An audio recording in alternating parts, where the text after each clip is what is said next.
Saudara, bila terdapat masalah gangguan pelayanan air bersih selama libur Lebaran ini, masyarakat dapat menghubungi call center PDAM dan petugas standby selama 24 jam.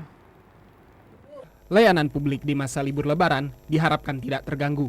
Salah satunya pelayanan air bersih ke masyarakat di Kota Palembang. Agar tidak mengalami permasalahan distribusi atau air yang tidak mengalir ke masyarakat, pihak PDAM Tirtamusi selaku pengelola layanan air bersih di Kota Palembang mengaku telah menyiagakan petugas yang standby selama 24 jam. Bila terdapat masalah gangguan pelayanan air bersih selama libur Lebaran ini, masyarakat dapat menghubungi call center di 0711 355 222 atau 0811 788 282. Dalam hal ini masalah kegiatan libur dan cuti bersama di menghadapi Hari Raya Idul Fitri.